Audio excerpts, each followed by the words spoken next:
We've got conflicting information around a Hamas commander that was killed in Gaza. Israel is within blocks of the Shifa Hospital, and Hezbollah put out some pretty interesting footage highlighting their capabilities in southern Lebanon.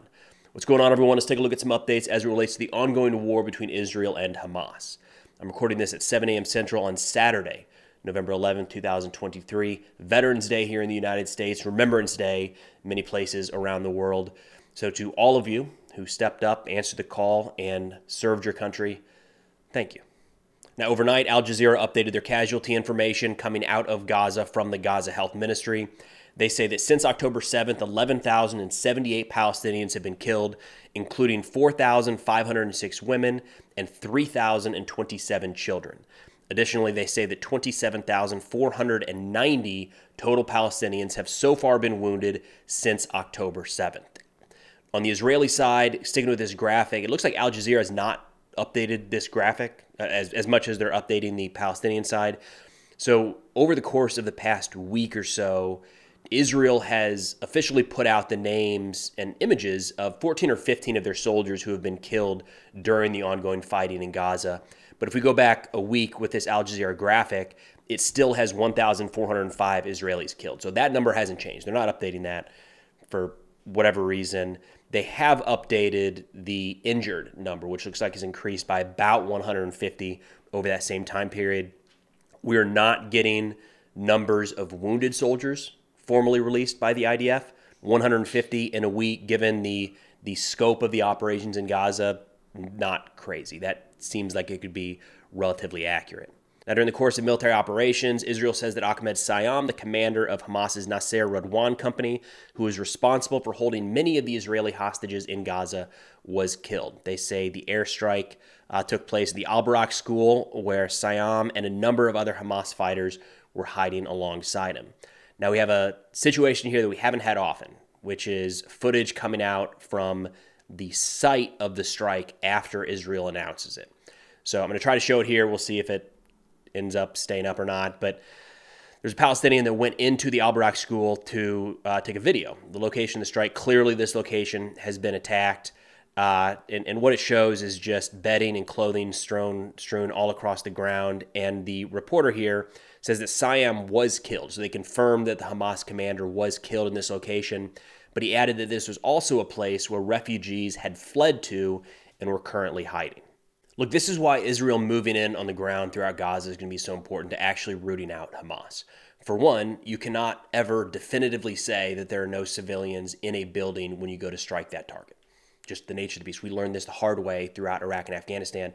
And the second is, if that is not the case, and it was exclusively a Hamas military structure, not being on the ground, being able to go in and film and show that directly after the strike opens up that space for the information war. So long as Israel is staying back and conducting these strikes and then, putting out their battle damage assessment, we're going to get usually conflicting information from the ground. That's just going to be the nature of the information war. Now, in terms of the ground operation, Israel now is just a few blocks away from the Al-Shifa Hospital in downtown Gaza. That is as of the last public update, so it's entirely possible that as of this recording, and definitely by the time you watch it, that Israeli forces could be fighting directly outside of that facility. Now, again, the IDF has claimed that the Al-Shifa Hospital, a major medical facility, sits on top of and kind of protects, in turn, a significant Hamas military headquarters underground. So Israel has not been in the hospital. They've not been able to show footage and images backing up those claims. We've seen like video renderings.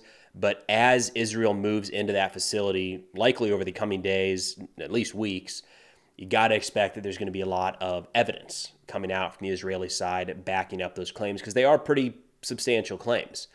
Now, whether or not there is a Hamas headquarters underneath, of course, has yet to be undeniably confirmed. But Al Jazeera did release some footage showing just the absolute tragedy that's unfolding inside of that hospital. Again, major hospital in Gaza, and it's in the middle of a war zone. There are thousands of casualties, and the doctors and the medical personnel in there are operating with limited electricity, limited water, limited medical supplies. It's graphic. It's as you would expect a hospital to look in the middle of a war zone, but layer on children. The videos they're tough to watch. be honest. In terms of progress on the ground, Israel says that their 401st Brigade has eliminated 150 terrorists during recent operations and gained control of Hamas's strongholds in northern Gaza after destroying an arms production site, rocket launching stations, and multiple tunnel entrances. Additionally, they say they identified and subsequently destroyed a vehicle rigged with explosives. That could be a couple different things. Could be an IED set on the side of the road, remotely detonated. Could also be an SVB IED, a suicide vehicle-borne improvised explosive device. We haven't seen that yet in this current iteration of the fighting. Suicide vests, suicide bombers have been employed in the past by Hamas. There's some internal statements from Hamas saying that they went away from that a few years ago. And in the past couple of years, there have not been Hamas suicide attacks. But, as Israel closes in on central Gaza, you have to keep that back of mind. Now, an Israeli reporter embedded with the IDF put out this video that I thought was worth walking through. The reason for that is it seems like there's still a lot of pushback around the idea that Hamas hides some of their military infrastructure in schools, mosques, and hospitals. And look, it's a big claim. It's on Israel now, once they're moving into Gaza, to prove that every chance they get. So this reporter's in a school, pretty clear he's in the school there. He's going to step right outside and move 3-4 meters to the next building over, look in, and we've got rockets, mortars, possibly some tubes in the background there for launching some of these munitions. It was right there, right up against the school, a facility holding and storing weapons and equipment. Now, fortunately, we have seen quite a few Palestinian civilians flee south as the fighting closes in and around Gaza City. Israel put out that they're going to open a corridor to the south for 7 hours, allowing kind of a passage of their lines. Again, Israel has cut off Gaza City to the south. So anybody that's in Gaza City that wants to get out has to pass through Israeli military checkpoints. Israel says that is going to be open for 7 hours. And then they also announced a pause around Jabalia, which is, there's a lot of fighting going on right now. They said there's going to be a pause for 4 hours to allow the flow in of humanitarian aid. Additionally, they put out a phone number saying to the Palestinian civilians, if Hamas is blocking your exit route or preventing you from exiting the area, to give this number a call, shoot them a text, let them know. I don't know what Israel is going to do about that, but at least make them aware that more civilians are trying to get out and Hamas is preventing that from happening. Now, in terms of understanding the situation on the ground inside of Gaza from a Palestinian point of view, there's a podcast I want to recommend from Jake Hanrahan at Popular Front, where he spoke with a father living in Gaza, holed up with his children, and you could hear bombs falling in the background throughout, right? It's not a safe place, and he regularly reiterates that. But if you're looking for an on-the-ground perspective of what this is like, what they're going through day in and day out, definitely worth checking out this Popular Front episode. So Hezbollah put out a video a couple days ago showing some of their troops moving towards and engaging Israeli targets on the southern border of Lebanon, Israel's northern border, Lebanon's southern border. And the attacks there have really been nonstop since October 7th.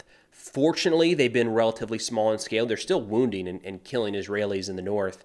But what we've seen so far are largely ATGM strikes, some small drones, sniper attacks, RPGs, the occasional surface-to-air missile, kind of a small munition fired at Israeli drones, but not a major large-scale attack as of yet. The reason I wanted to show this video is we have seen a lot of footage coming out from Hamas that, it looks like a guy picked up a camera and decided to run and start filming. It's relatively amateurish. Hezbollah is different. This is a professional military force in a lot of ways, to where we're going to see high-quality productions of some of these teams operating and trying to engage Israeli forces. And it's worth noting that these are guys who have fighting experience in Syria very recently, right? This is not a hodgepodge group that just picked up weapons and is taking their shot when they can. There's a fair amount of experience here amongst the soldiers, and they've got a sizable inventory. But that's all I got for now. Of course, if interested in national security subjects, be sure to check out the sit reps I put out on Substack. Link is in the description below. 7 to 10 of the top articles each week, along with a few podcast recommendations. But thanks for watching. I'll see y'all next time.